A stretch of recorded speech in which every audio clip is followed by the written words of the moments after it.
যখন BNP government আসবে তখন আপনারা করবেন জাতীয় পার্টি, যখন বিএনপি গভর্নমেন্ট আসবে তখন আপনারা করবেন জামাত। তাহলে কেমনে হবে? পাবেন কেমনে? এটা আমরা বাংলাদেশের মানুষেরা খুব কম করি, আপনি দেখবেন। আর আমাদের এদিকে রংপুরের লোকেরা তো, আমরা বিভাগের লোকেরা আমরা আরও কম করি। আমরা শুধু দিবা দেবা যাই না, ঠিক কথা কইল কিনা এটা না। দুইজন নেতা আমার দুইজন দাঁড়াই বললো যে আমাদের এটা দিতে হবে। আপনি দেয় নাকি? Let us start. 5 টাকা 10 টাকা 20 টাকা 25 টাকা 30 টাকা দিয়ে শুরু করি না কেন আমরা? তাহলে আমরা কাছ থেকে রিজেক্ট করে আগে নিতে পারবো। আমার একটা কথা সবসময় মনে হয়, আমি তো ঠাকুরগাঁতে দীর্ঘদিন ধরে আমি ঠাকুরগাঁর জনগণের প্রতিনিধিত্ব করি, তাই না? ইলেকশন করি, সে চেয়ারম্যান থেকে শুরু করছে, কিন্তু একেবারে তৃণমূল থেকে পৌরসভার চেয়ারম্যান। আমাদের এখানে মানুষ খুব গরিব, খুব দরিদ্র, কিন্তু দরিদ্র থাকার কারণ আছে। আমাদের এই এলাকার মানুষের উদ্যোগ নাই, ঝুঁকি নিতে পারে না। এই কথাগুলো আপনাকে আগের বারও বলে গিয়েছিলাম, মনে আছে আপনাদের? সাহস নাই, আর একটা নতুন কিছু করবার জন্য যে উদ্যোগ গ্রহণ করা সেটাও নাই।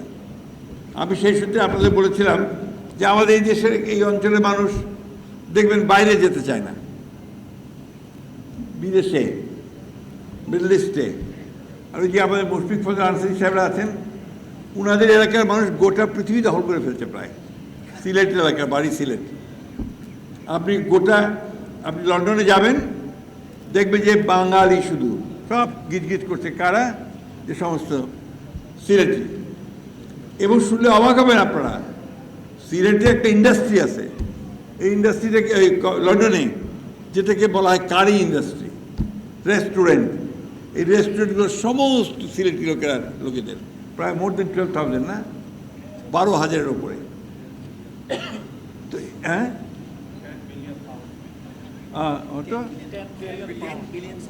10 বিলিয়ন পাউন্ডসের একটা ইন্ডাস্ট্রি। এখানে আরও একজন আছেন, কানাডায় থাকেন, ফয়সাল সাহেব, উনিও সিলেট বাড়ি। তো আমি কথাগুলো এই জন্য বলছি যে আপনারা একজন বলছে সিলেট, নোয়াখালী, কুমিল্লা, বরিশাল, কক্সবাজার, চিটাগাং, দেখবেন এই লোকগুলো আমাদের চেয়ে অনেক সলভেন্ট, তারা অনেক সচ্ছল। কেন? তাদের প্রত্যেকটি পরিবারের কেউ না কেউ বিদেশে আছে, এবং বিদেশ থেকে যে টাকা আয় করে সেখানে দিয়ে তাদের পরিবার সচ্ছলভাবে চলে, এখানে তারা ব্যবসা বাণিজ্য করে অন্যভাবে চলে। আর আমাদের লোকজন বিদেশে যেতেই চায় না। আমি আপনাদের গল্প বলেছিলাম, সত্য ঘটনা। আমার বাবাও পৌরসভার চেয়ারম্যান ছিলেন। তা আমার বাবা পৌরসভার একটা মার্কেট তৈরি করলেন, নিউ মার্কেট। তো সেই নিউ মার্কেটে দোকান বাড়াতে হবে। তো আমার বাবা সব আমাদের স্থানীয় লোকজন যারা আমাদের ঠাকুরগাঁর এত্তিকার ডেকে ডেকে বললেন, বাবা তোমরা একটা করে দোকান নাও। তো বলছি, বলেনি কি চেয়ারম্যান সাহেব, আমরা দোকানদারি করব না? আমরা তো জমিদার, বাড়ি আছে, জমি আছে, আমি দোকানদারি করব।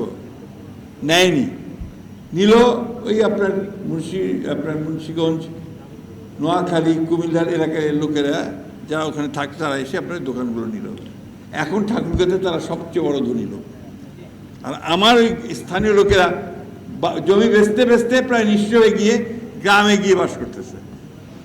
আমি কথাটা এই জন্য বললাম আপনাদেরকে, যে উদ্যোগ লাগবে, ভবিষ্যৎ চিন্তা লাগবে, সাহস লাগবে, তাহলে আমরা এগিয়ে যেতে পারবো। রংপুরের লোকেরা আমরা সবসময় পিছিয়ে পড়া। কেন পিছিয়ে পড়া? আমরা তো সঠিক জিনিসটাই বুঝি না। যখন বিএনপি গভর্নমেন্ট আসবে তখন আপনারা করবেন জাতীয় পার্টি, যখন বিএনপি গভর্নমেন্ট আসবে তখন আপনারা করবেন জামাত। তাহলে কেমনে হবে? পাবেন কেমনে?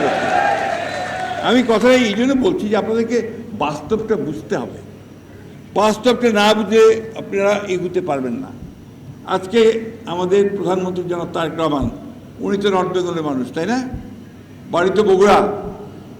উনি আজকে আমাদের প্রধানমন্ত্রী, তার বাবা প্রেসিডেন্ট ছিলেন, তার মা প্রধানমন্ত্রী ছিলেন। তিনি এই এলাকার জন্য কাজ করতে চান। এই যে দেখেন, আমাদের নেতাদেরকে দায়িত্ব দিয়েছেন। এখন এই নেতাদের দায়িত্ব হবে তাদেরকে হেক্টিক কাজ করে রংপুরের জন্য, রংপুর বিভাগের জন্য উন্নয়ন বিষয়গুলোকে সামনে নিয়ে আসা, তাই না?